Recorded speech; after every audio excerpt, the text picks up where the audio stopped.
पे आप रायपुर भी गए थे, बड़ा भव्य स्वागत हुआ है आपका रायपुर में। ये पहला दौरा था वहाँ का क्या? मैं पहली बार रायपुर गया हूँ आशीष। और मैं एक चीज़ बताऊँ, वैसे पहले तो खैर सीए इंस्टीट्यूट का बहुत बहुत मैं धन्यवाद देना चाहूँगा, क्योंकि देखिए मैं सीए नहीं हूँ, ठीक है। और ज़्यादातर वो सीए इंस्टीट्यूट के जो भी प्रोग्राम वगैरह होते हैं उनमें वो सीएस को ही बुलाते हैं, लेकिन जो उन्होंने मुझे बुलाया और जो मुझे वहाँ पर जो मेरा स्वागत हुआ ना, एक चीज़ मैं आपको बताऊँ आशीष, हमारे देश का फ्यूचर बहुत ब्राइट है।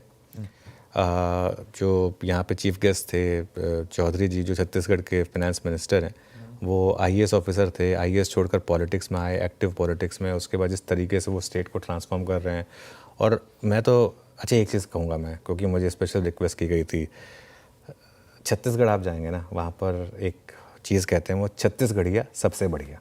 और मैं सच बताऊँ तो मुझे बहुत बढ़िया लगा वहाँ जाकर। मतलब मैं इतने सालों से इन इवेंट्स में जा रहा हूँ,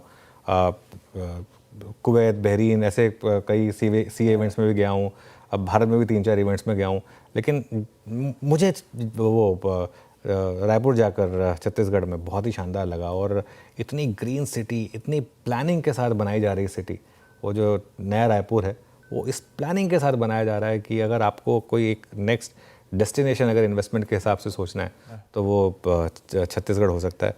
तो बहुत मज़ा आया, और काफ़ी मतलब लोग थे, और काफ़ी हम जो पिछले 3-4 साल में इक्विटी कल्ट है ना, उसका एक बहुत बड़ा एग्जांपल था।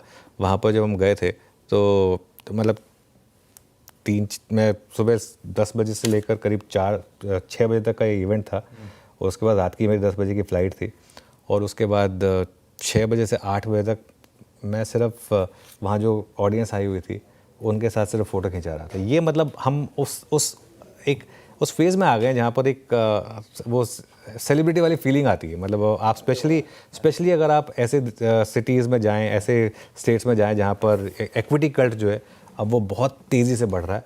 और एक और चीज़, ज़्यादातर जगह जो इवन यहाँ पर भी छत्तीसगढ़ में भी लोग ये नहीं पूछते हैं कि सर अगली टिप बता दीजिए। सबको सीखने की भूख है, सब पढ़ना चाहते हैं, सब चाहते हैं कि कैसे स्टॉक मार्केट में बड़ा पैसा बनाया जाए। और लोग याद रखते हैं जो चीज़ें हम कहते हैं ना। जैसे हम कई बार बोल देते हैं एक चीज़ को, जैसे 3 साल पहले अगर कुछ चीज़ एक बोल दी थी, वो लोगों को याद रहती है। हम भूल जाते हैं भले कि हाँ हमने किसी स्टॉक के बारे में ये बोला होगा या कुछ वो करा होगा। जैसे वोडाफोन आइडिया है, लोगों को याद रहता है कि नहीं आपने 17 रुपये पे कॉशियस किया था कि नहीं इस पर मत चेज करिए, ये बहुत ख़राब हो सकता है ऐसे। तो वो काफ़ी हद तक लोगों को याद रहता है। ये मुझे काफ़ी अच्छा लगा। ये बात सच